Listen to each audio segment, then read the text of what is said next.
pretty much going to be the bulk of pretty much any business that's going to be out there. Good point. I'm Kathy Pop, and I'm a business coach, consultant, GOAT, which is a geek of all trades.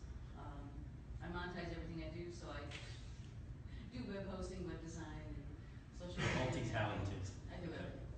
And webinar production. And I also volunteer for sport. I'm also their new webmaster. Cool. Awesome. Good morning. My name is Alma Valdez-Brown. I work at Liftfund as a business development officer. I've been with the organization for 8 years. And I'm here because part of my job is to network. So I want to definitely improve that. And then secondly, because I have clients and customers that can see me in so I can be a resource to them. Awesome. And a good Spurs fan, Yes. as I can see. Hi, my name is Emily Oye, and I own a company called Oye Living, where I help women and men create the lives they want to live through healthy living, workshops, women's retreats, and have a line of natural body care products. And so I just moved to San Antonio, and I get to do my business full time now, and so I need to meet people. And so Good morning, everybody. My name is Joseph Zarelli. I'm new to the area. I've been here about 7 weeks from the Northwest, where we're very used to this type of And it's been a pleasure to be down here, but the thing I didn't bring with me is the contact side of doing business. I've been in business in many facets for a number of years. The last operation I was involved in was in transitioning people's lighting to LED. So I'm trying to continue that methodology as well as a lot of the consulting work that I do in my company, including government relations. Good morning, my name is Tracy Kendla, and I am currently looking into starting up a bookkeeping business. So I thought the networking class would be great. Good morning, my name is Marlene Martinez, and I'm already in business. I'm a financial coach. I'm looking for ways to do more networking. I am getting ready to own my own franchise, and I'm also looking to expand. Awesome. We snuck in here. Let me let you in a quick intro. I'm in a sense a business. I'm a contracting tutor, independently and for varsity tutors and license, covering economics, finance, and mathematics. Good morning, Laura Kelly. I work for Energy Bank. I'm a banking sales manager, and I recently transitioned from Chase over to Energy North Community Bank. So looking to expand my skills and networking. My name is Dale Jensen. I'm a sole proprietorship. I'm an artist, and I make lighting, predominantly custom-made lighting, but I also have a line of metal light sconces, and I do mirror frames, tables, all kinds of different Videographer over here. Do you want to introduce yourself? I'm Stephanie King with Stephanie King Media. I primarily do bios for businesses so they can use them online. Thank her for reporting. I'm Amy Johnson. I'm a freelance writer and crafter at MakerMama.com. I'm also a special projects coordinator for Sweb Development. Now we have a good deal of who's in the room today. Great. So a little bit about myself. My name is Michael Espinoza. I always put my contact information at the beginning of every presentation class I do because afterwards, if you have questions, contact me, please. I don't mind people calling me, emailing me with any questions. Sometimes you think about the questions after you leave. I'm sure you've all been there. I've been there too. So please contact me if there's anything you want me to follow up on for you, answer any questions for you. I don't mind doing that. That's how I learn. So I love questions. Background, I've been in technology for 30 plus years, corporate world, Microsoft, Intel, Apple, and some other ones along the way. Left the corporate world, started my own technology business coaching company, so to speak, quite a few years ago.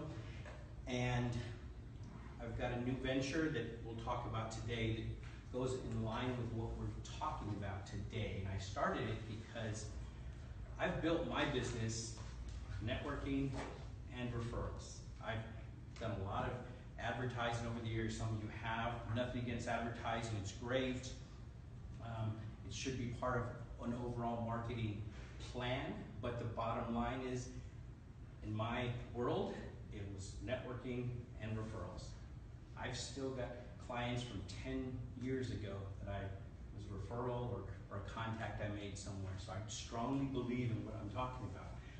What I think is important, though, with anything, of course, is some type of a plan.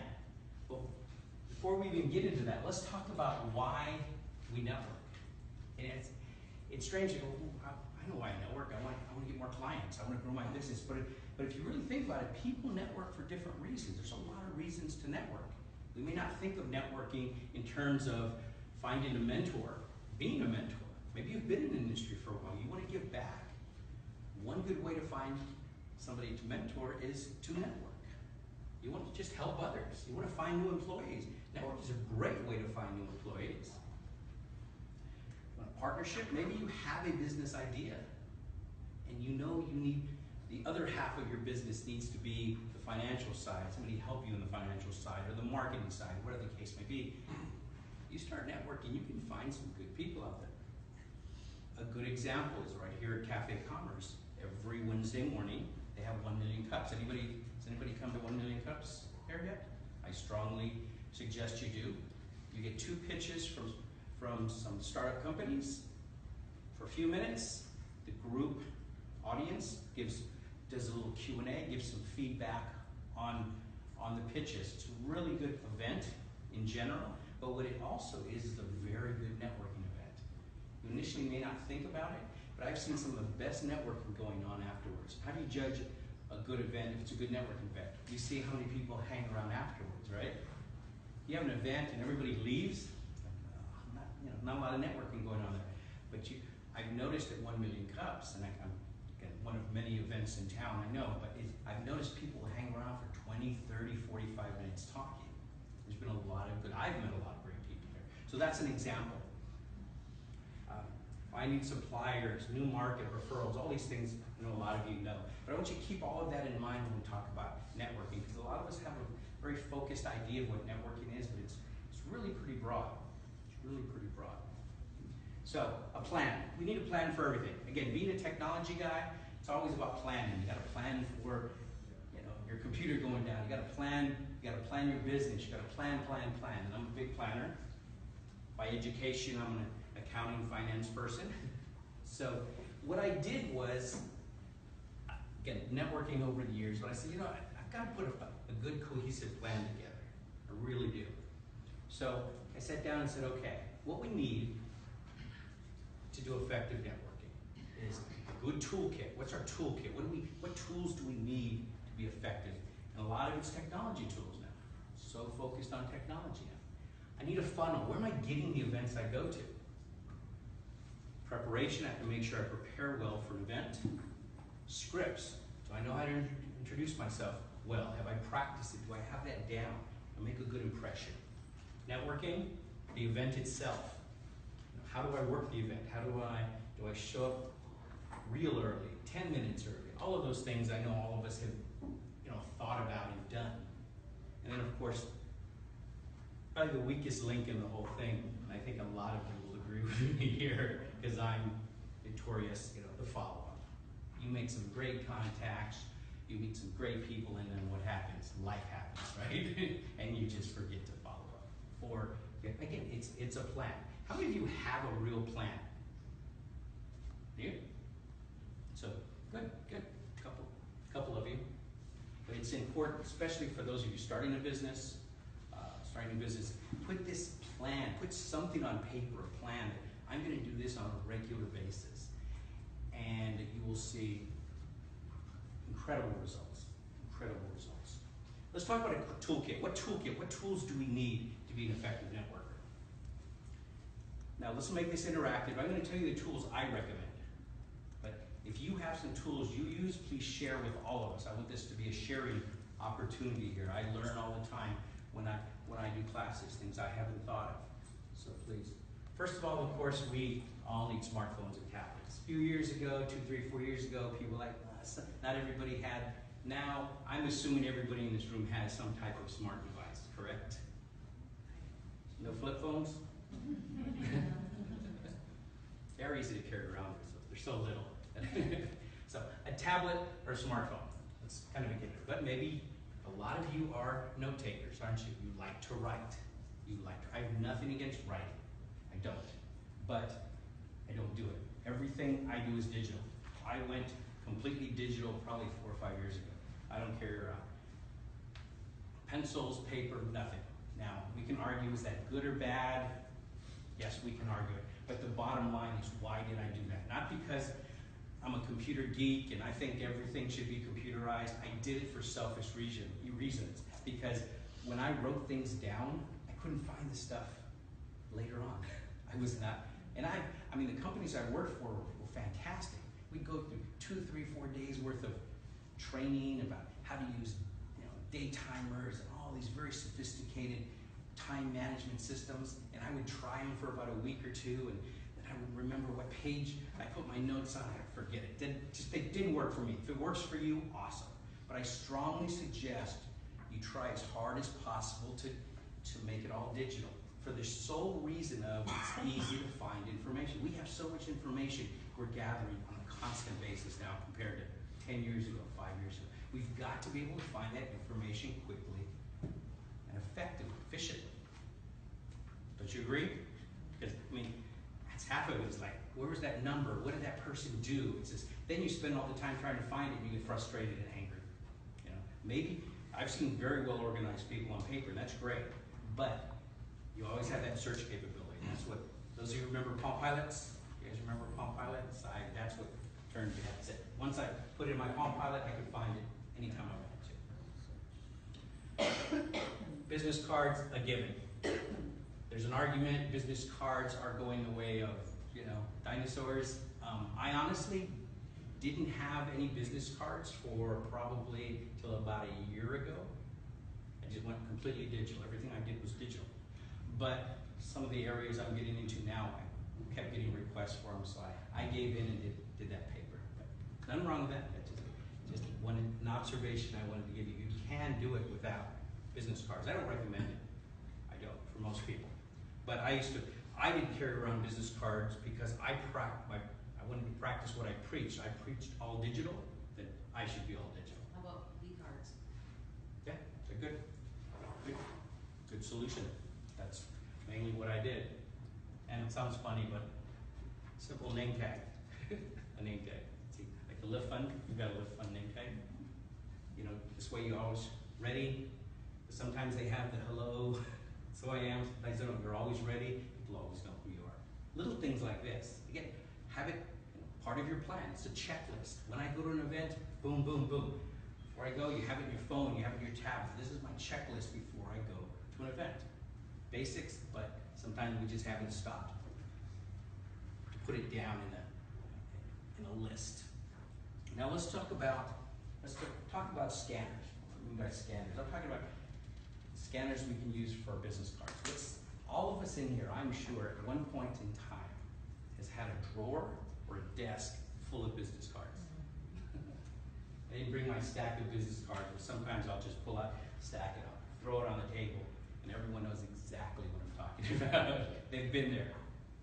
I have clients, I've said this before, I have clients that have literally thousands and thousands of business cards in drawers. And I ask them, what are you going to do with those? I'm going to put them in my computer one of these days. And they just keep. How many great leads are in there? How many great contacts are in there? You don't know. Because life's happened. You leave them in there, and eventually you're going to get to them. So you've got to have a plan for those business cards. They're so valuable. They're so valuable. So let's talk about some of the things that I use, and maybe you guys have some tools you may use also. So one would be this business card scanner. Anybody use this? Card scanner? Anybody? Use Nope. the app. The app. Yeah, and we'll talk about that in a minute. The app for the phone. Problem is sometimes you need volume. You need volume. We've got a stack of them sitting on your desk in a drawer. Look at getting some type of scanner. These are typically in the $125 to $199 range, if it's in your budget, but you can scan cards really quickly. The strength in these scanners, honestly, is the software, not necessarily the scanner itself. The scanner itself is some plastic and the scanner. Software is the key, is the accuracy rate. You can take it in a card and scanning it through here, and it putting email in the right place, first name, last name, all in the right place has increased immensely. I've been using these things for probably 10 years. So I've owned so many versions of these over the years. That's how you You can technically, but you still need to plug it in somewhere, and the software has to be on whatever you carry it in. That's where the, as she mentioned, the phone app comes in, and we're going to talk about it. So this is a good tool. This alone has software. You scan the cards in. You've got a contact management system already built into it. Once it scans in there, takes a picture of the card, puts all this stuff in the right category. It's got about a 97, 98% accuracy rate. The problems are typically with the scanners are the cards that are, you know, the colorful cards that are just really bright. The scanner just can't read them. It's like 10, 15% of your cards. So remember that when you're grabbing cards from people, like, okay, these are the ones that are not going to work in the scanner. These are the ones I'm going to probably have to put in by hand. Break it up, do a little, you know, as you're getting them or right after you get them. We'll talk a little bit more about that. Desktop scanner. A lot of us all have desktop scanners as part of our all-in-one printer and everything else, right? Problem is they're very slow. You can get software that will, you can take a plastic sheet of paper, plastic sheet, excuse me, not paper, they sell them at Office Depot, and you slide the business cards in. Those of you that have, in the old days, you remember, used to have binders, 3-ring binders full of business cards that you'd go through and keep them. Well, they've got those sheets you can get, and you can put them on a flatbed scanner and scan them in, get the software that'll OCR it, optical character recognition it right into your computer. It's a very long process, but it is possible. It is possible. Don't recommend, that's not my first recommendation, but budget-wise, you've already got that. It's an inexpensive way to do it. Card scanner's probably the best. These things you can go through, these things you just feed the cards through really fast, really fast. Compact scanner, this is probably what I would recommend for a lot of you. This is great. These are great tools. Anybody use one of these, little desktop bead scanner? Fujitsu made them very popular, but Epson, Brother, they all have these. These typically run about $179 to $250, in case you're interested in the pricing. What they are, as you can see, is full paid scanners, but they also do business cards very well too. Software that comes with it typically handles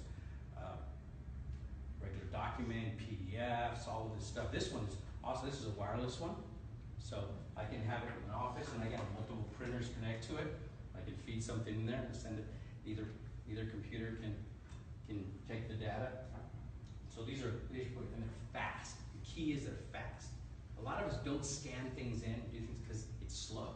If you again use a desktop scanner, very slow. These things are fast. You can fly cards and paper through there. So this is something I would recommend. And then I have this phone card holder. So you mentioned the software for the phone. We'll talk a little bit more about that in a minute. If you have software, you take a picture of the business card. They actually have holders where you put the phone and you put the business card, and you hit the picture button so it lines it up just perfectly. Some people, I've actually seen them, they use it. They just have their business card, the cards, and go through them like a scanner. They're using their phone as a scanner. So another option. There's a lot of creative options out there companies have come up with over the years. So my recommendation is just Google Amazon, say business card scanners, and look at all the different variations they have and read the reviews.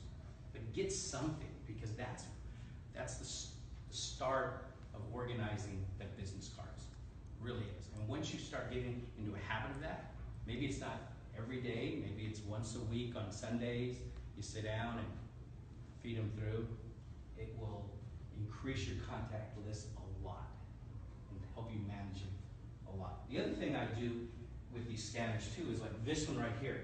You'd asked about portability.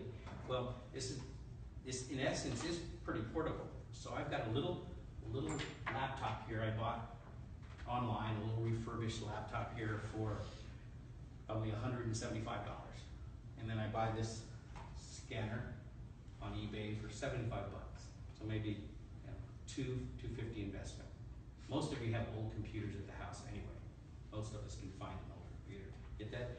Put this in a dedicated area in your office, in the room, and have it just sitting there. So when you get business cards, you just walk over, put it in, You know, you think, then you get into the habit of doing it.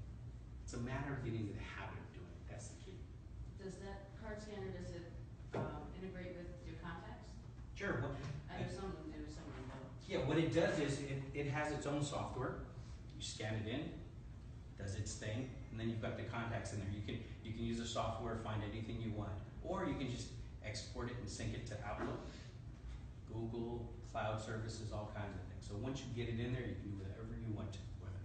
Does it allow you in any of those areas to put information on that business card, where you located? that Yes, person? notes. You can add notes, Yeah, a note section. What the date was, what was, said between you and that Absolutely. person? What I typically do, if you want to get that granular, which is great, but most people don't, I found, and I used to do that, and it's a timing thing. But what I do use in the software there, and anytime I'm working with contacts, is tags.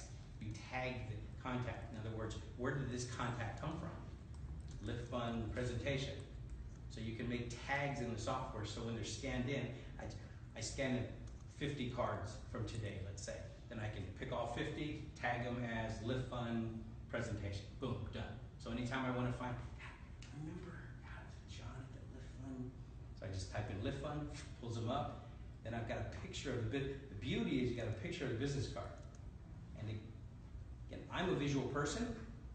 You may be, you may not. I'm a visual person. So I remember the cards people give me, but it's the names. So I do that. I go through and I'm like, oh, there's his card. Boom, got it. Because it's just finding the card, finding the contact is is a very big part of the whole process when you're trying to contact someone. Any other questions, comments? Anybody use anything like this? Any feedback? No? What about clear? I have business cards, but they're clear. Yeah. So, How would one scan this card into their system if I present this card? yeah, it probably wouldn't work. So, there's a little section here talking about business cards, but that's something to consider when you're giving out business cards. Now, the creativity of those cards are great. People remember those cards, they like those cards, but in a digital world, that could be a challenge. So keep that in mind. Keep that in mind. If you want to get real creative, you have two types. That one is say, hey, do you scan in your business cards? Here's my standard business card. Just standard, white, black, that thing will work every time. Something to think about. But it's a good point. That will not probably scan. And the bright ones, those real bright ones, the glossy ones, those don't do well. Though it will still the software will still take a picture of it, so it'll still be in there. And then you just go in and put the information in the proper fields if you want to take the time to do that. Does it matter if it's vertical or horizontal? No. And it does front and back. And again, the more powerful scanner, the more expensive one you buy, it'll do color and different things like that. Also look on eBay for these things. People buy them, never use them. I've got clients that have bought them, meant to use them, and they're sitting there just collecting dust. I hate it. Goodwill. Yeah, they're all over. People buy them with the best of intentions, like a lot of things, and they don't use it, so you can buy them on eBay, online, refurbished for some really good price. I think this one, actually I said, what's that, 75? I may have paid less than that for this one. The one before this, I think, was 25 on eBay. I wore it out, so at least I was using it. All right, let's talk about the software tools we need. So, make an assumption here, you're carrying around some mobile device with you at an event, networking event. Gotta have LinkedIn mobile on there. How many of you are active LinkedIn users? Good, good. The rest of you didn't raise your hand? Become active. It's just a necessity. And I have this conversation with a lot of people. I'm not really into LinkedIn, and that's okay, I understand. I don't push anybody into using any type of technology. I've been doing this too long. You're gonna do it when you're good and ready.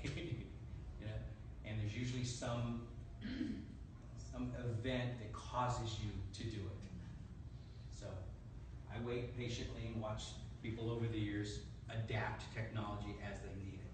But for no other reason LinkedIn is a very nice Rolodex.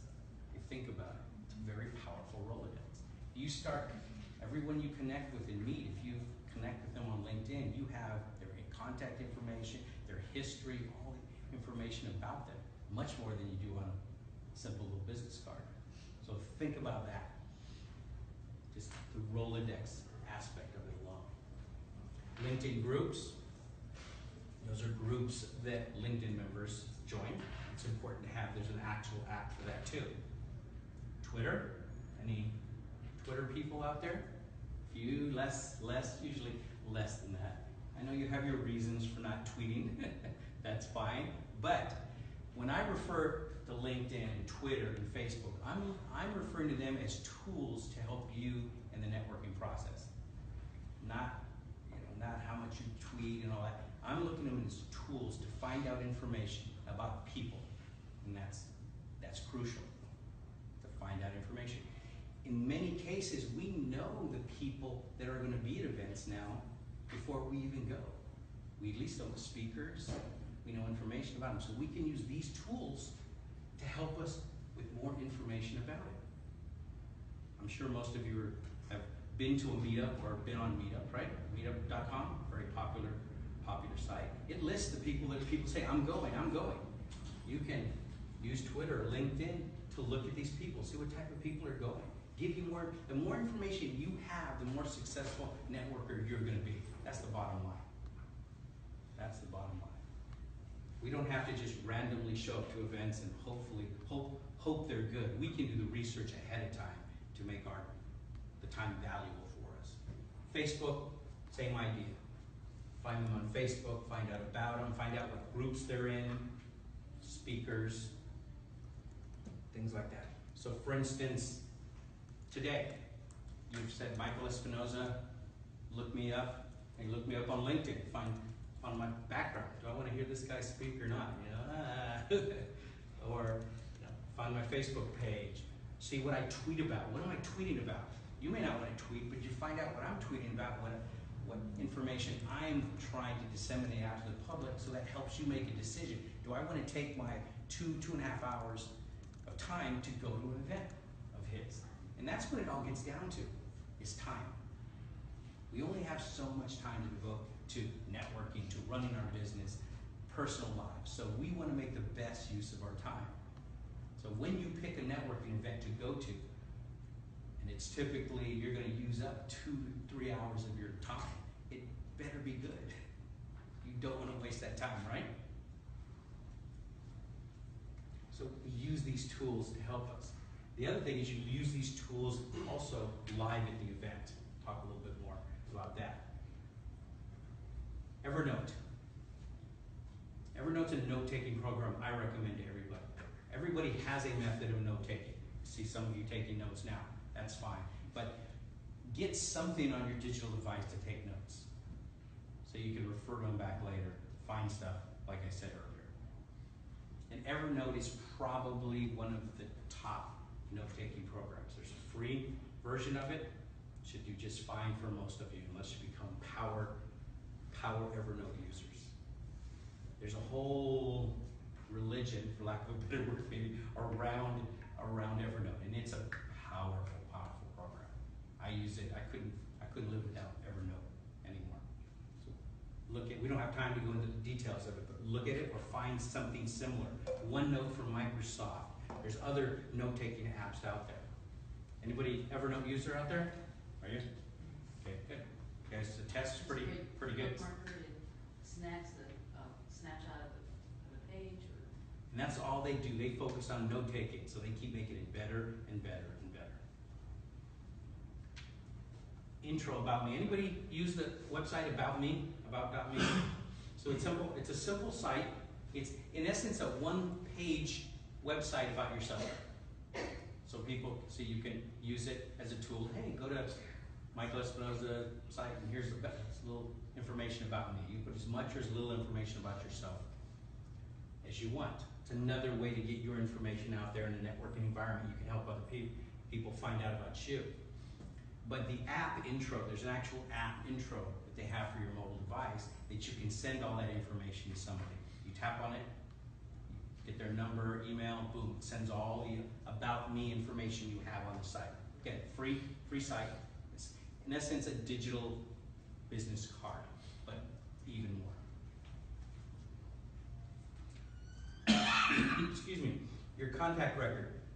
How many of you have yourself in your phone or tablet ready to go, so when somebody says, what's your contact information, you pull your stuff up and send it to them?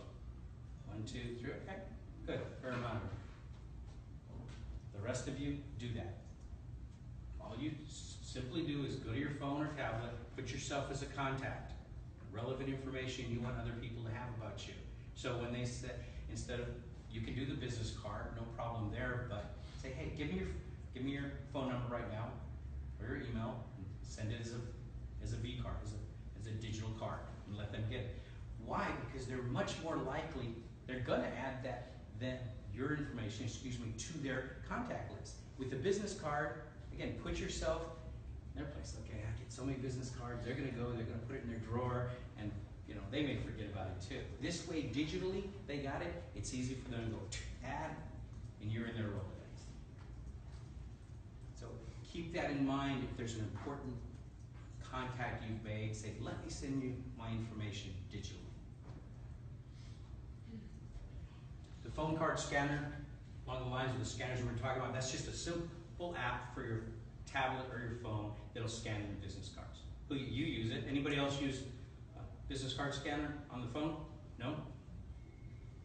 Good. The only problem with those is remembering to use them. Most of the things I'm talking about, we all know, really. It's just remembering or getting in the habit of doing it. That's the biggest challenge.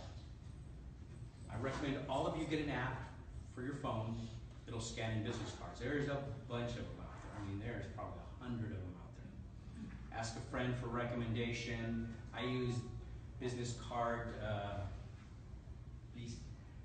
BC card reader, I think is the one I use. I've used it for years. They're good. The idea is simple. Somebody gives you a card, scan it, goes into that app, and you add it to your contacts if you want to. Again, habit. If you get in the habit of doing that, I do that all the time. People hand me their business card, I'll pick up my phone, I'll scan it in my business card scanner and hand it back to them and say, use it for someone else. This way, yes? So does it scan it as a picture or scan the information out of it? Both. It'll take the picture. It basically does what this does. Same idea. The difference is that with the phone, if you have a stack of business cards, it'll take you a while to go. This, you can whip through 50, 60 business cards like that. That's why I recommend this one. The card scanner is good for a couple, 1, 2, you and I meet somewhere, we go to coffee, quick shot, done. You're in there, I don't have to think about it anymore. But I've got a stack of them. I went to a big networking event, speed networking event. If any of you have ever been to one of those, you can walk out of there with 50, 100 cards, and you go back to your office or home, and you go, oh God, what do I do with all these? So quick. Boom. Some add-ins. There's a lot of add-ins to your email software that'll help you as far as know more about a person. Reportive is a add-in to Google. How many of you are Google Gmail users? Oh, a fair amount. Outlook users? Any Outlook users? Less. Wow. Times have changed. But I know Gmail, of course, is very popular. There are great add-ins. There are great add-ins for Gmail. This is one of them. So when someone emails you, say someone emails you after a networking event, you give them your card. They send you an email afterwards. You open up the email, on the side of the email, it'll show any social media information that it's found on that person. So, say it was me, I sent you an email, you would see Michael Espinoza, co-founder, SA Business Calendar, all the stuff from LinkedIn, Facebook information it's found. So it helps you remember the person, for one thing, which is I like, and then again a little more details about the person. There's different add-ins like that. So what you want to do here is, if that's something you're interested in, you go to Google and put contact information add-ins for Gmail or for Outlook, or the best Gmail add-ins, something like that, and you'll see there's so many great add-ins that you can use. Anybody use any of these? Does anybody use one? At first I thought, do I need it? Oh, it's great. It's great. You get an email like, who? Oh, that's right. It's that person. Oh, it's them. You know right away who it is, because they got the little picture there. Of course, if the person isn't active on social media, you're not going to get that information, but that's less and less of an issue nowadays. Most people are. Excuse me? Mm-hmm. I have a question. What is the difference between intro? Intro? Yeah, the intro and the link there. What are they?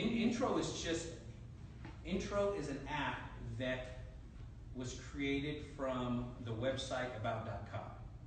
So think of,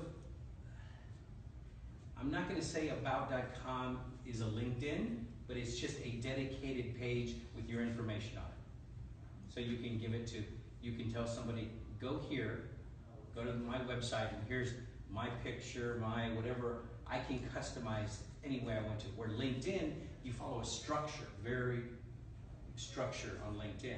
With about.me, you have more flexibility on the pictures you can put up there, things like that. So it's another source to share your information with someone.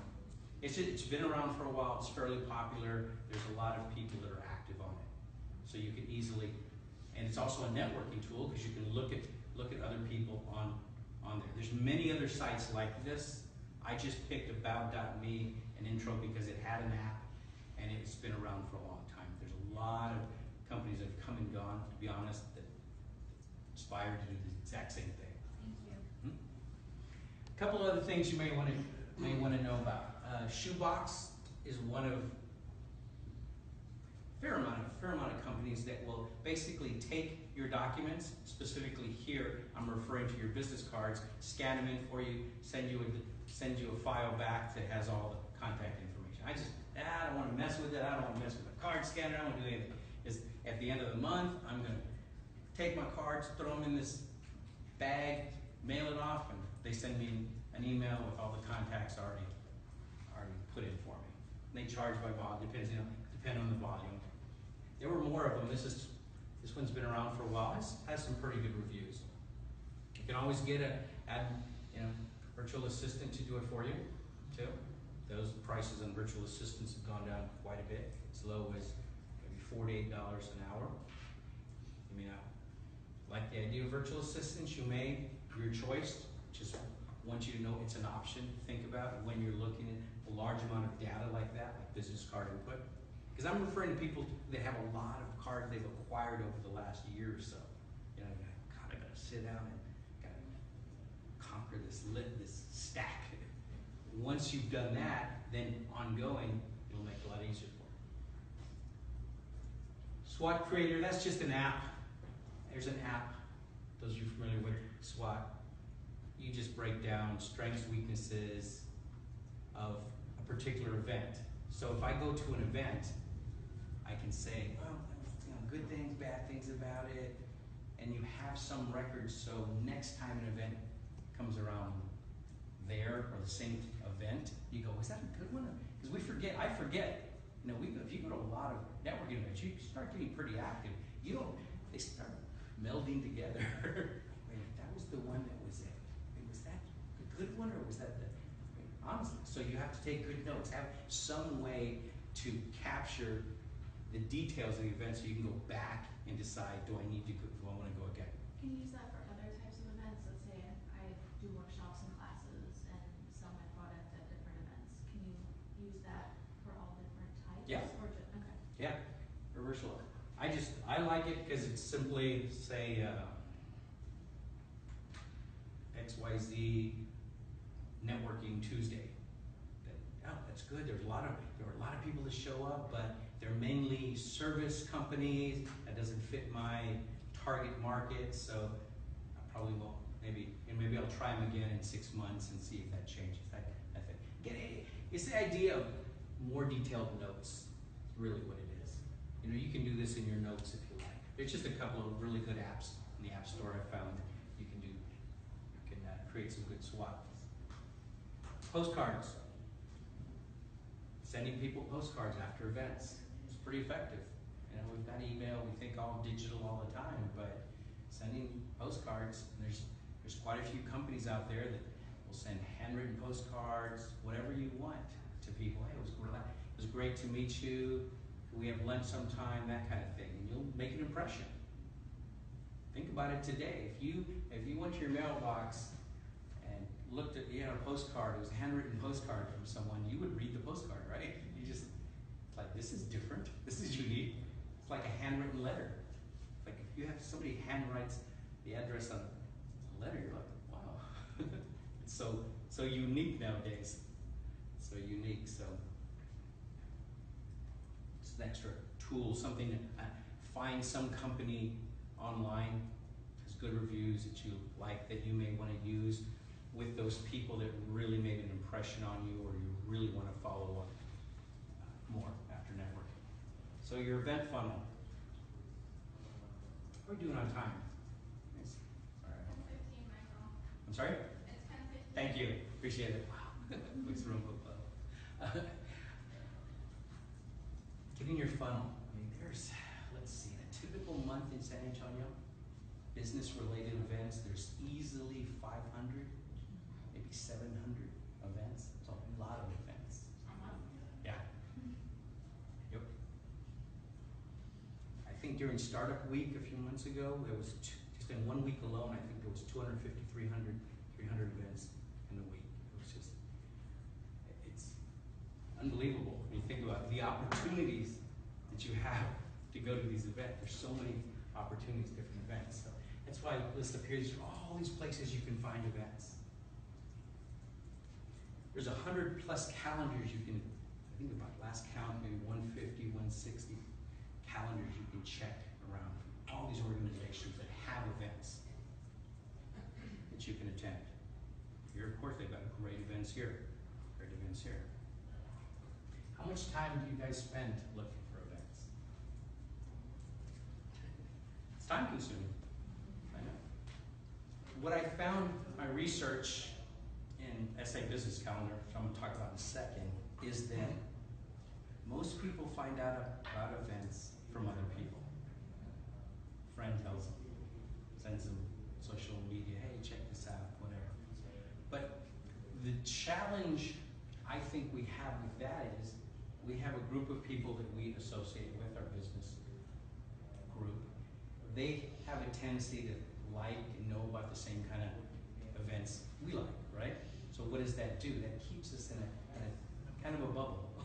You know, it's not bad, but it doesn't let us branch out into new other events around town, things that are coming up. So we've got to expand that. Got to think new areas. Put in the time and look for other events, but it's time consuming. It's really time consuming. So you can check all these sites and then some, or here's a shameless plug, SA Business Calendar. Basically, I started this thing 6 months ago for that main reason. I got tired of checking all the websites. So you're Yes. Yes. I'm not the only one. It's co-founded it with my son. He's getting out of college. He needs to network. He needs to go to events. He was asking me, where do I go? Very good. So we just, you know, I said, there's got to be some other way. So I started Googling. There's got to be a calendar somewhere that will tell me what's going on. I was going to all these calendars. There's nothing. These calendars are great. I mean, all these organizations do a good job in keeping up their calendars. It's just the time you and I spend having to look at it. You know, it's not their job to organize all of it. You know, so no one took on that responsibility. So I decided, okay, this is it. I got to do it. So sat down. Basically, that's all I did. So all it is a simple calendar that you go to and shows what's going on for the next 2, 3, 4 weeks around. That's it. So I'm saving you the time. You can go to those events, websites, no problem. Go to them, check them out, And please, go. We may not catch every event. We don't catch every event. We try, but we catch the majority. Our goal is to catch the majority. So you've got to find the good events. That's the bottom line. Use whatever source you want. Once you find the events that you want to go to, or you get a good source of events, first thing I recommend that you do is categorize them. So you've got all your sources here, and let's categorize the events. Weekly events, are they weekly networking events, monthly events, large mixers, chambers, there's training events, university events, speakers at the universities, career events. If you're looking for a job, you're looking to hire people, organizations, association of blank, the National Association of whoever. Those fall into all the, there's a huge category there in San Antonio, so many different organizations. Because I advocate every business event is a networking opportunity. It really is. Some of the best networking, some of the best people I've met were at non-traditional networking events.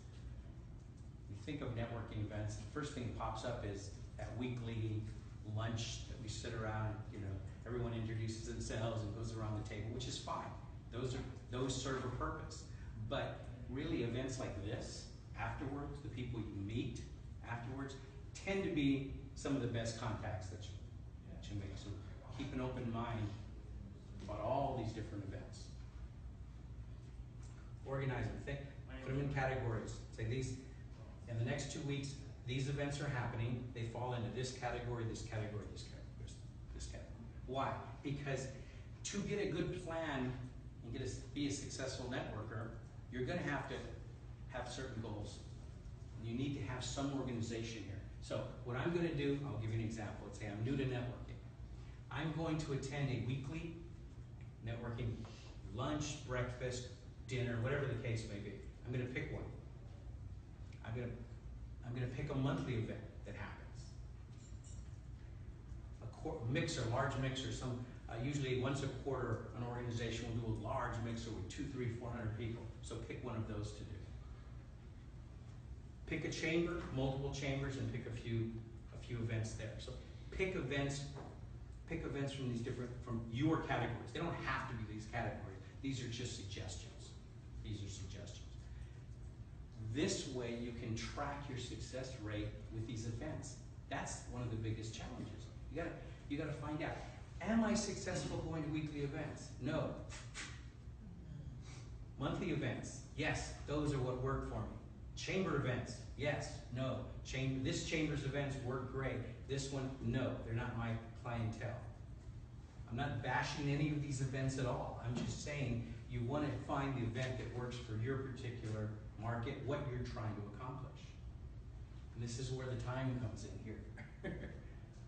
That's where the time, This takes some time, but it's worth the effort.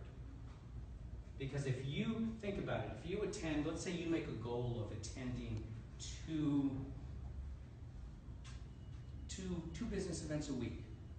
Doesn't sound like a lot, really. 2, 4, 6, 8, and typical events an hour plus travel time minimum. So you do 8 a month. That's 16, or like probably close to 20 hours of time, right? But just 2 events a week. That's a lot of time. It's half a work week. So you've got to make sure that you've got the right ones down.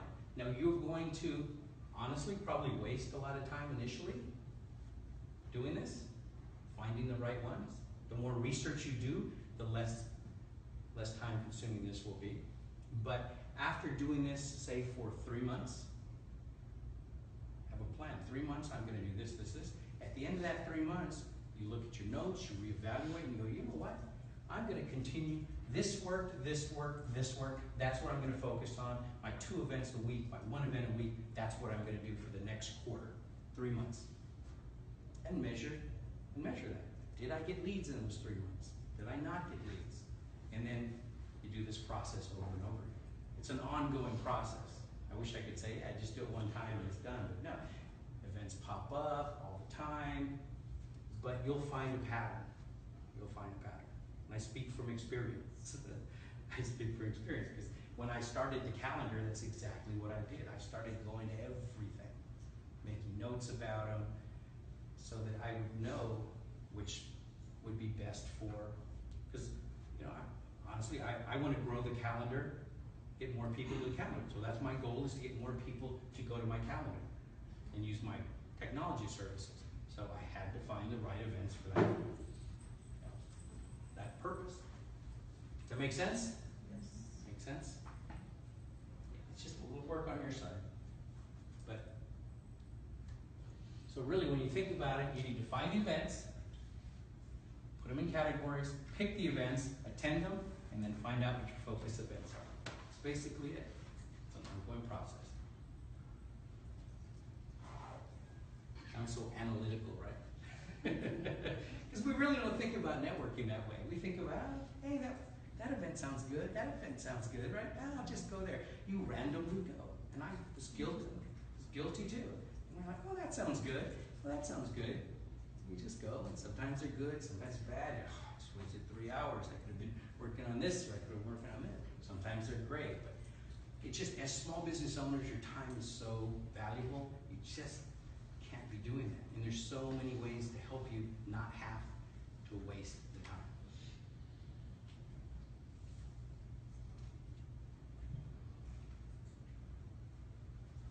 Document everything. In that process, as throughout the process, document everything.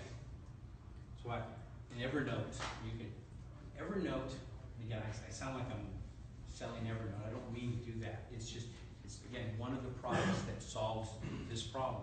So Evernote, like other note-taking programs, is you break things up into notebooks, and within the notebooks, you have pages. So you can have one notebook for weekly events, one notebook for monthly events, one notebook for Cafe Commerce, Live Fund events, and then as you're attending them, you put the notes, different pages of notes on each one of those events. You date it. You know, you do the basic stuff. So you can, anytime you want to, you go back and go, oh yeah, so search, boom, there it is. Oh yeah, that networking, like a pro event, yeah. And you take notes at the event, at the event itself, or the people you meet at the networking event, you jot them down. What's going on?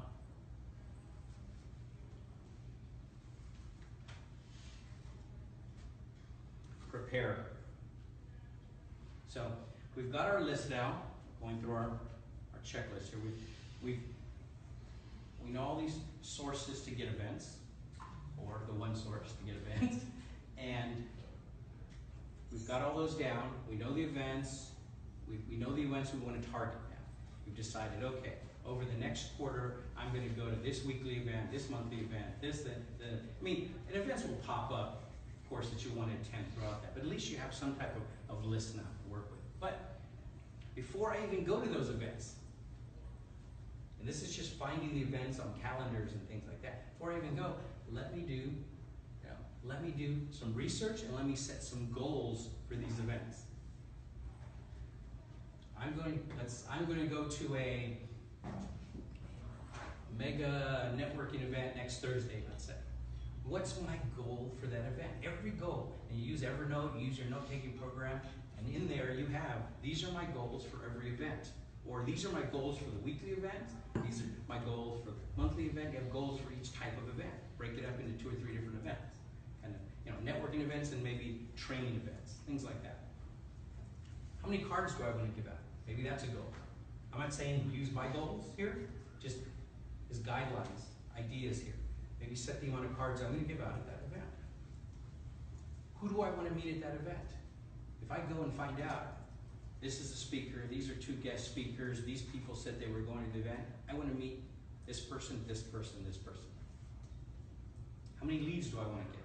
I don't want to leave this event until I meet 4 people in XYZ, the healthcare industry. Okay? How much time do I want to devote to this event? Or 2 events in general? I want 2 events a week. 1 event a week is enough. So your goals. Set your goals. You've got a list of all these events you can attend, but set your goals so that you can fill it. Does that make sense? Research. So if I'm going to this mega networking event next Friday, who's speaking? I talked a little earlier about this. Who's the speaker? What's his background? What organization is putting on? Lift Fund. A little research on Lift Fund. Some little research on Cafe Commerce. Find out what type of organization. They may not fit at all with what you're, the topic may be interesting, but you know what? This may not work for me. Or it may. This is awesome. This is perfect. It's exactly the kind of people I want to meet. This is exactly the kind of organization I want to get involved in. Research the event itself. Do a little Google on the, how often is this event done? How often does Michael Espinoza do networking like a pro? Is this a first time? Has he done it 50 times? Has he done it 100 times? That helps you decide too, is that event worth going to? The venue, where's it at? Now, where's it at?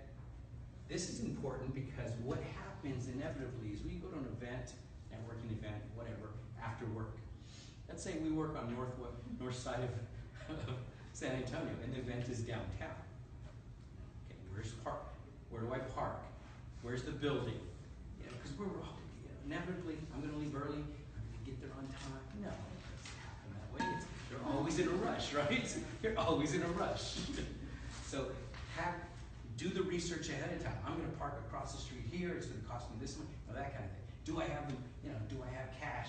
Do they take credit cards? I mean, all these little things that irritate us so much about events and going to things. We turn ourselves off sometimes by not going to it because, oh God, last time this happened. I'm not going to bother going. And we lose out on those opportunities. We talk ourselves out of these opportunities. Because I bet you everyone in this room has gone to an event that you, maybe I'll go, I'll show up, and afterwards you go, oh my God, I'm so glad I went to that. I'm so glad I met that person. I'm so glad. And I emphasize that a lot because it's happened to me so much over the last 6 months going to an abnormally large amount of events. Because by the end of the week, I'm like, oh God, I'm on my 8th, 9th event this weekend. No, I'm gonna go. I said I'm gonna go. It's on my list. It's my target. I'm like, oh, I'm so glad I went. Because after the event, even if the speaker wasn't that great, after the event, I met so-and-so, and this has been awesome. It was worth everything just for that one connection. So I'm passionate about that because I believe in it. It's worked, and it's worked for a lot of people I know. Any questions about this? Set your goals, do the research on the event. This is before, again, we haven't even actually gone to one of these events yet. This is the preparation part. Because you may change your mind. You have a list of 20 events, 10 events in the next 90 days, but after you do set your goals, set this, my goal is to have 20 new leads. Well, if I go to an event that only typically brings in 8 to 12 people, that's not going to work. That's not the right event for what my goal is. Comments, questions? God, they're awfully quiet. I'm not used to that.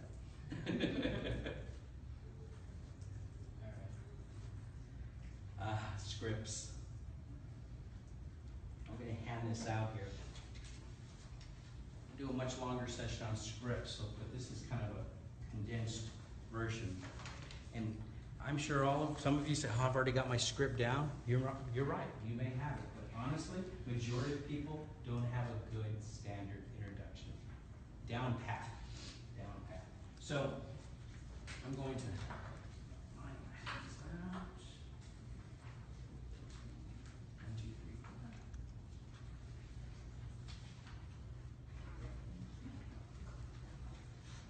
3, 4. So I hand this out. You need another copy.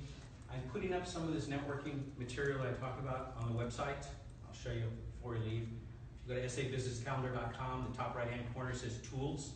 I'll have PDFs on this and a couple of other things. I'm going to be adding more and more material. Yes. Do you have an app yet? No. You know, that's a good question. The more research I do, and again, being in the technology field, my first thought is, should I have an app? But if you look at apps and how many people actually are using apps, it's actually plateauing. People are just going to the websites. They're getting used to it. There's debates whether we probably will soon. Yes, sir. Can we have one more of the, Yeah, you think we're a little short? yeah. Thank you. Sure. Thank you. So the idea of that handout is basically you fill in that information about yourself and put together some introductions. And what I mean by some introductions, we need more than just one introduction because we're in different situations. We really are. Like the introduction we did this, the beginning of this, it was quick. And you need something quick. Sometimes you need things longer. Sometimes you're asked to be the 2-minute, 2-minute introduction at the beginning of some networking event. There's so many situations, so try to have a few introductions. I'm going to talk about the different introductions. Fill this in. Hello, I'm, and I work with, we want to, so we can.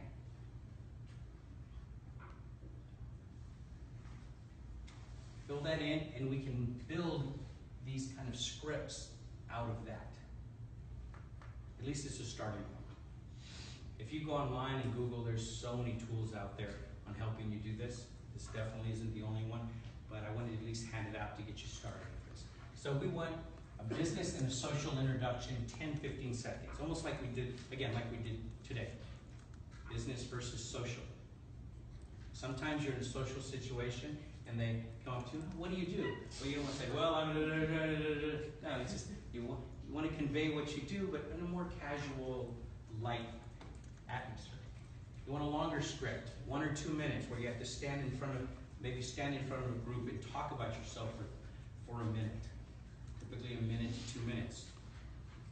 Small groups, large groups. You could be, again, if any of you have ever been involved in chambers, they have chamber breakfasts. Sometimes they'll pick 2 people to introduce themselves at the beginning, to promote themselves and their business. It's done a lot. Plus the round table, the speed networking. Again, how many of you have been to speed networking events?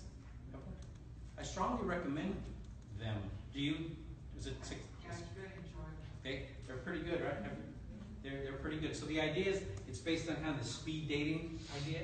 So what you typical scenario is, say, 80 to 100 people in a large room, 10 seats per table, and you have this little grid, and you sit at a table, everyone at the table introduces themselves, and exchanges cards. Then after everyone does that, you go to the next table. So by the end of the evening, you should have met almost everybody in that room. Now, those are the events I'm talking about. You walk out with sometimes 100 cards. You do, right? And I've made some great contacts there. And you learn about all these different services, all these different things. It's I do recommend them. And usually the chambers have them. Stone Oak Business Association has one a couple of times a year. They're popular. So I again don't want to sound like a commercial for them, but they're worth going to. Those of you that are networkers and want to network, I would put that on my list of events to attend. Because there you need a quick 2-minute, 1 to 2 minute introduction. But I tell you, by the end of the night, you got that down. You've said it so many times. You also need, these are verbal, the text, you need it for LinkedIn to connect. You need to follow up on LinkedIn, use some text, and I put this under text, here, the email signatures, right here. You need a follow-up email from people you meet, but you also need a good signature. It's an incredible marketing tool. People overlook signatures as a marketing tool and a way to help connect with people. Because I would guess most of you in this room, like myself, have gotten an email from somebody. You can't find their card, their contact information, so you start looking through their email. Oh God, good, they put their phone number there. Oh good, they put their contact information. We almost use it like a little Rolodex, because we know we got the email, and we don't delete emails because we save them in case we need them again, right? So use your signature as a tool there, because people will look at it. So an introduction, based on what I handed you out, fill that in. Here would be a short little introduction. Hello, I'm Michael Espinoza. I'm the founder of SA Business Calendar. I work with business owners who want to find the right business events to attend so they can increase their business through networking. It's not hard. not trying to sell anybody anything. This is what I do, and this is what I help people do.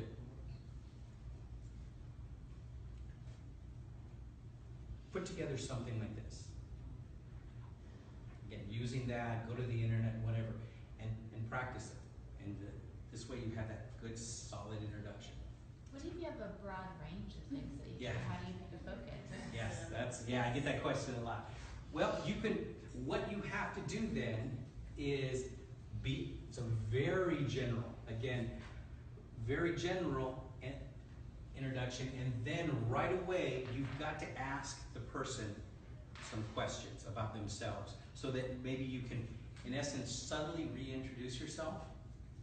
Another introduction geared towards what will interest them.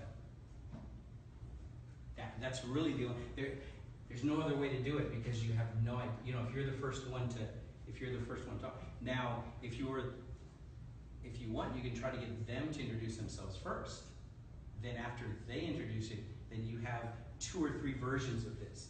You know, instead of founders who want to find the right business events to attend, I may be at an event with people that put on events. So, hi, I'm Michael Espinoza. I'm the founder of SA Business Calendar. I help event planners get people to their events. Because they introduced themselves first, I knew they were an event planner or in that industry. So you have multiple versions of this. I'll be happy if you guys just do one of them, but if you have multiple, even better.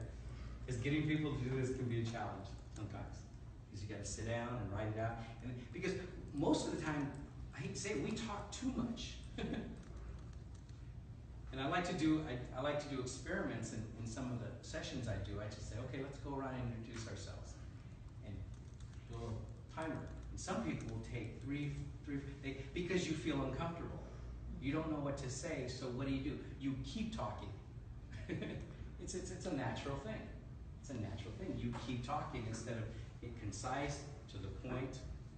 Because when you keep rambling on and talking, people forget what you even do. By the end, it's like, wait a minute, what do they do? You know, because you talked about all these things, and a project I worked on, and this and this and this. Be concise, be succinct, and practice it. Get that tone. Sorry? Or they use such language that you still don't know. Exactly. What they Yeah. Yeah, I do research and blah, blah, blah. Whoa, you know. But work on this is an ongoing process too. You'll refine that as you go. After you use it a couple of times, you go, yeah, I saw the blank look on that person's face. I better change that. I better change that. So get your short one.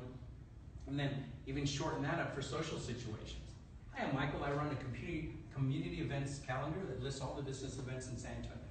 Simple, quick. And you have to introduce yourself. I mean, I was at a family event a couple of weeks ago with some cousins and things that I've never met before. Of course, what's the first thing? So what do you do? You know, what do you do? What's your job? That kind of thing. So you want to have a more casual one ready for it. And again, that's just a branch off of what you're doing there. Yes, sir. Are you the founder of the calendar? Yes. Okay. I just have a question because do you guys have one like that in the Dallas Fort Worth area? Not yet. No. Okay. Good luck. Hopefully by the end of the year. We're shooting for Dallas, Austin, and Houston. Once we get this one down, where all of you guys are happy with it. Okay. Yeah. So do you search calendars by yourself, Yeah, or you have no. them linked to your? No, you can't. The reason, I have to say, the reason the calendar's been pretty successful in a short period of time is because we have to go grab the events and put them up there. If you rely on, I interviewed other people that did calendars, and the number one thing they said is you can't get people to put events. They just don't have the time. They have so many priorities that putting their event on someone else's calendar falls too far down and just never gets done. I mean, I should say never. Most of the time, sometimes. So as the popularity of the calendar increases, more and more people now are sending in their events. So it's working. You know, but we realize the human part of it, and you know, there's plenty of, again, being a technology guy, the first thing I thought of, yeah, you can write some code and we can go out and go find it. No, you still need human interaction, and you need a human to think about, okay, is this the right event? Will this help, you know?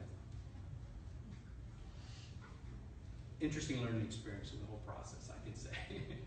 Anyway, your social. Now, let's look at LinkedIn. Okay. Now, I know a lot of you.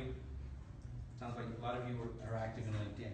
So when you find someone that you want to connect with, do you just hit connect, or do you write out some actual personalized text? A lot of us, most people, the numbers I've seen, most people just hit connect. And what's that? I'd like to add you to my professional network on LinkedIn. So your success rate, you can actually check. If you've been using LinkedIn for a while, I forget the menu you go to, just Google how to check how many LinkedIn requests I've done. It'll go in and it'll show you all the people that you've sent connection requests to and have not responded to you. That could be a rude awakening, or it could be, oh wow, everybody's responded. But I suggest you do that. In a lot of the cases, they don't because of this generic. Like, well, who are they? You know, maybe somebody you met at a networking event 6 months ago, 4 months ago, you're just now getting around to connecting, and they may not remember you. Now, if I did this afternoon to some of you, you probably remember, oh yeah, Michael, that's right, this morning. But 3 months from now, Michael, who? You know, be honest. So what you want to do is write your own. This needs to be less than 300 characters or less. A real connection request. Researching your industry on LinkedIn, your profile came up. I've started a site, SA Business Calendar. It lists the business events in San Antonio. I want to connect, so if you know of events that you would like shared with the San Antonio business community, Calendar can help. Once I started doing that, the rate of, yes, I want to connect with you, increased a lot. And I'm just being honest. That's all I'm doing. Just being honest. This is why I'm trying to connect with you. Go to LinkedIn, search for event organizers, events, and then connect with people involved. Also, this is what can I do for you? Yeah, exactly. I'm not trying to sell you anything. This is what I can do for you, and I will honestly do that. Because we all know, I mean, you've got to be sincere about this. We all know the people that aren't sincere about it. We meet, we get that connection. Hey, do you want to buy this insurance? You want to buy this? You want to buy that? I'm not picking on any particular industry, but it's in every industry. We've all got those voicemails and emails and all of it. We've gotten it all. So work on this. Sounds simple at first, but when you try to get it down to 300 characters and how you're going to do something for someone else, because again, you got to think the person that's receiving this may not remember who you are. Maybe just out of the blue, someone in your industry you've never met, but you'd like to. So you may want to have multiple versions of this and have it in Evernote, so you copy and paste which one works best for you.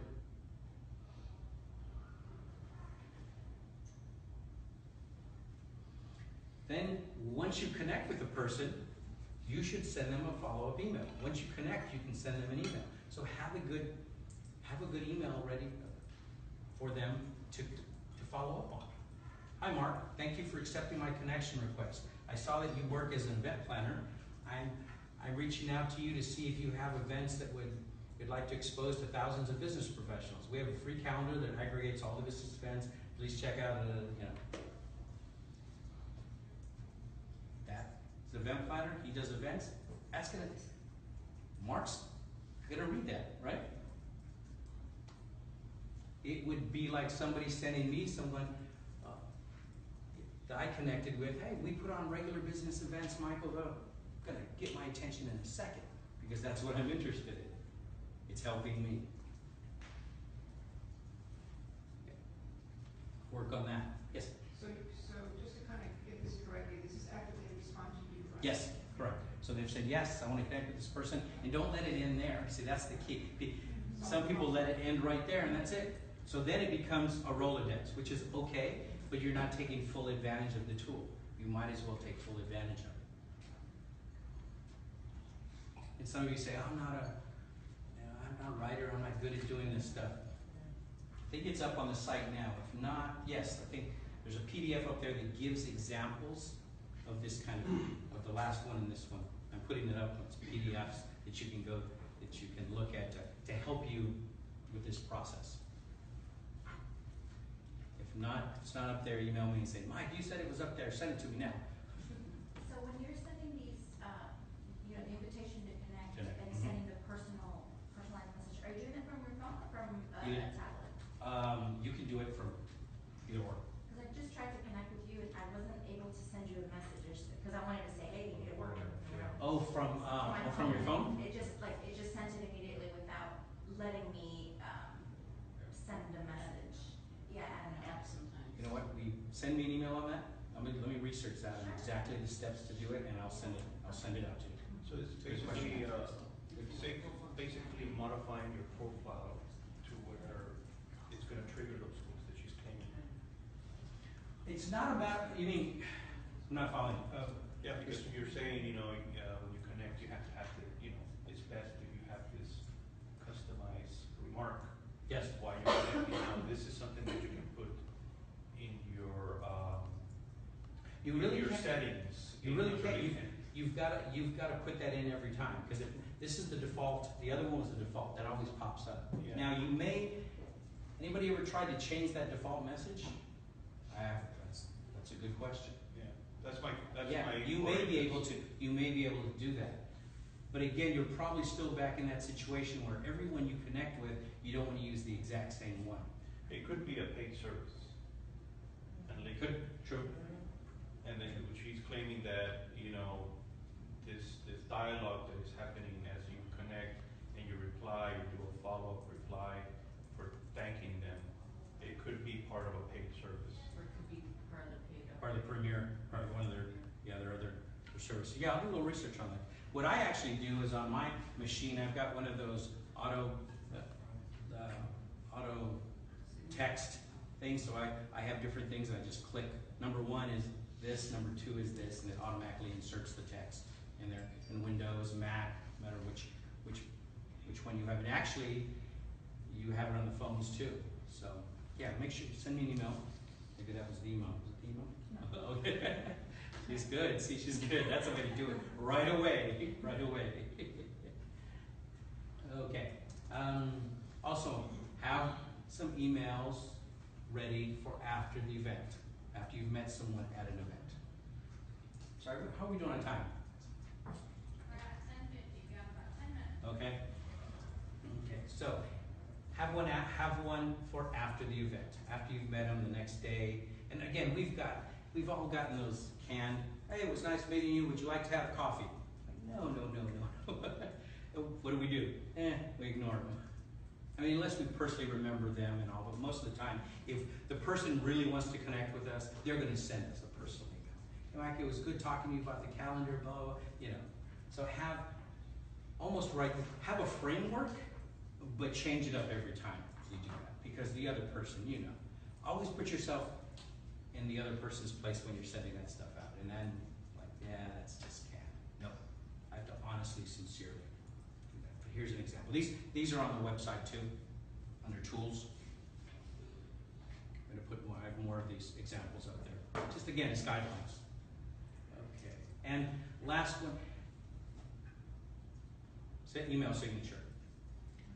YStamp is a site that's pretty well known for this. I'm not selling YStamp or I'm not an affiliate or anything like that. It's one of the sites I found that does a very good job in letting you do this. Put your social, you gotta put that social media. Yes. I use it, but the thing is on the phone it comes out like almost HTML. It looks really funky. Does it? Okay. Well, there's some good.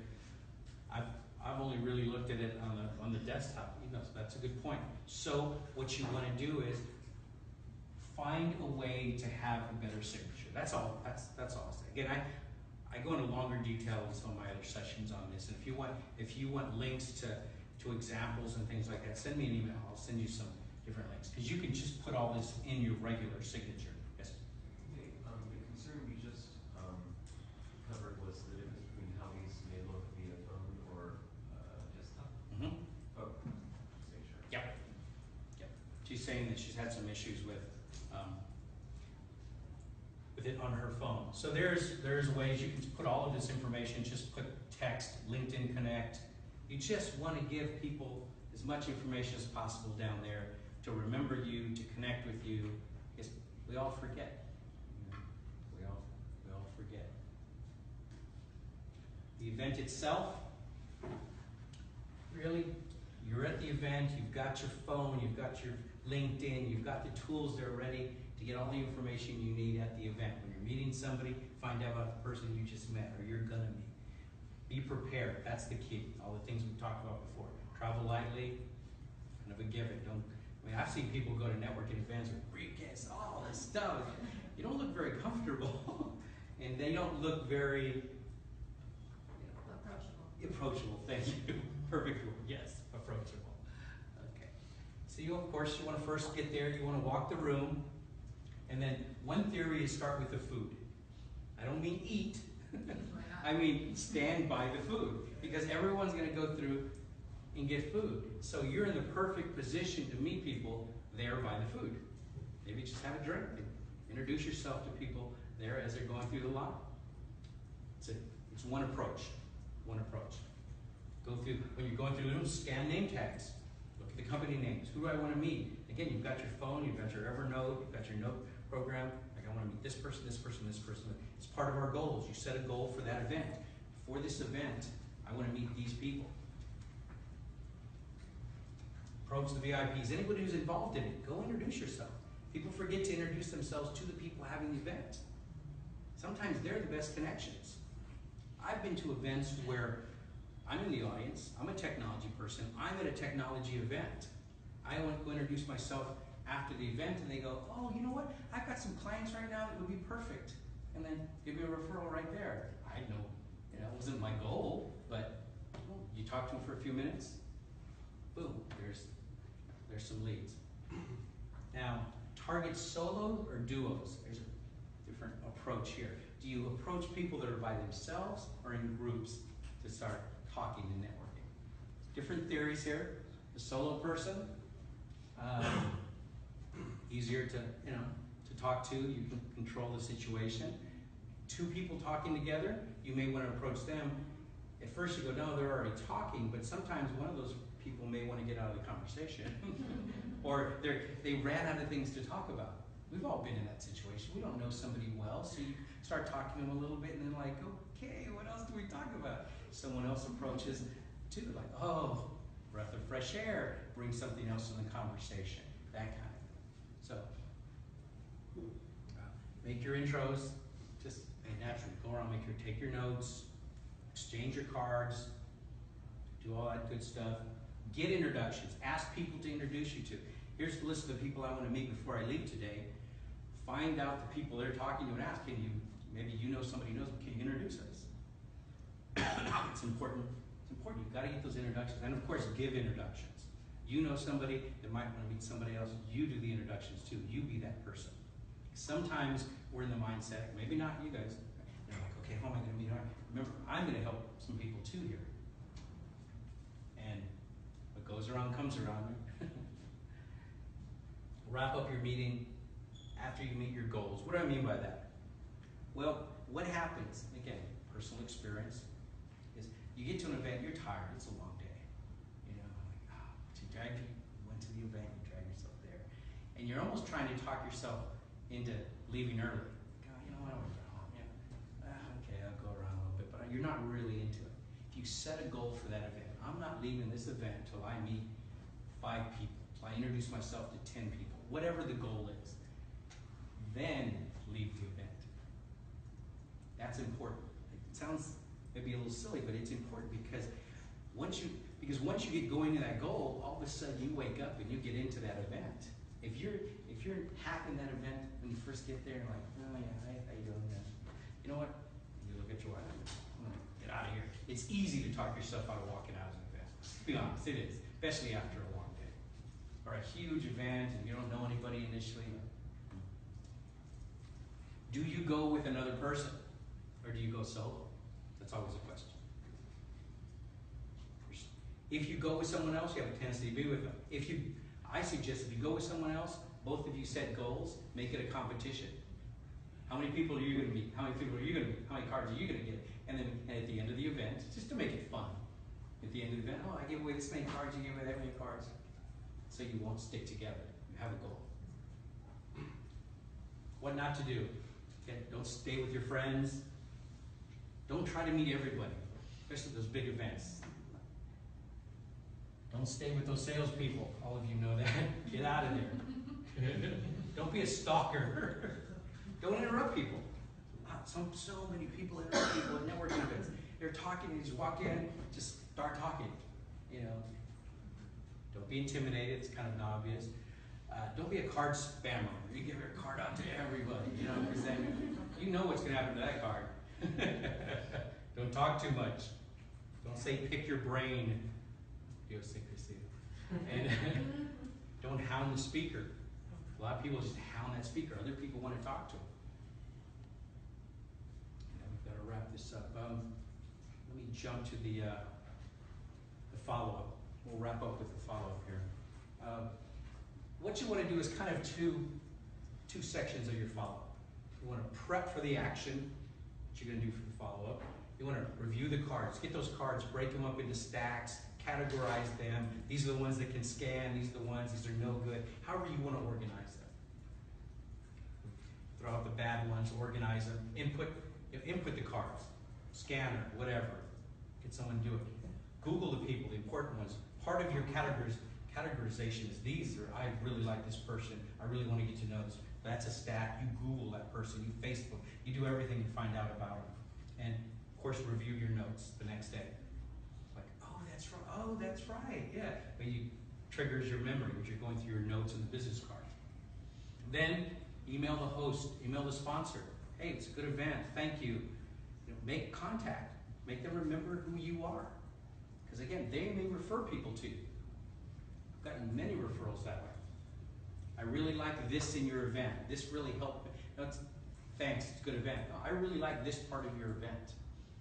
They go, wow, that, it makes the speaker feel good. It would make you feel good, right? Make introductions. You may have met somebody at that event that somebody you know could use. Send the email. Do the email introduction. And then send out your emails to the people that you met. The example I gave earlier. Send out LinkedIn invites. Follow up on Twitter. Follow the people you went to after the event on Twitter. Go to the LinkedIn, connect with them. If you didn't do it right there at the event. I strongly suggest you do it right there at the event. If you meet somebody there, hang on, open up LinkedIn, connect right there. Because they're more likely to say, yep, right on the spot. That's it. I think we're out of time. We're ready. Did I go over a little bit? Thank you, Michael. I'm sorry, I didn't have, if we really don't have time for questions, do we? We have a minute couple for questions. Okay, couple as she's handing that out? That's right. Yes. Okay, questions, comments, please share. My comment is the calendar is amazing. Thank you. Really helpful too. I just knew about it like a week ago, and it was like it's really helpful. And I was proud of it. Great. Have you signed up for the weekly? Is it? Okay. I didn't do it my personal email. No, that's fine. It's Yeah, for those of you that want, what we do is we have an email we send out every Monday morning, and here's the weekly events. So this way you have that list ready to go. These are the events I want to go through that week. You got it done. You don't have to spend all the time looking for it. But I still suggest you go to the other calendars because we may have missed some. We're trying to get them all, but it's an ongoing process. Any other questions? From Ryan, yeah. I have a quick question. You might have covered it because I've been listening beyond the area here, but have you looked? What is this branded.me? Have you heard of it? Have you seen it? I've seen it. I haven't investigated it yet. No, it's a. I've already gotten 2 or 3 requests. I wish I knew more about it. It's on my checkout list to check out. Curious. Yeah, anybody use branded.me? Have you heard of it? No. I just got an invite. Did you? Yeah, that's what I'm getting a bunch of invites. So. I haven't tried it yet though. The next one I'll have an update on that. Yes, I did.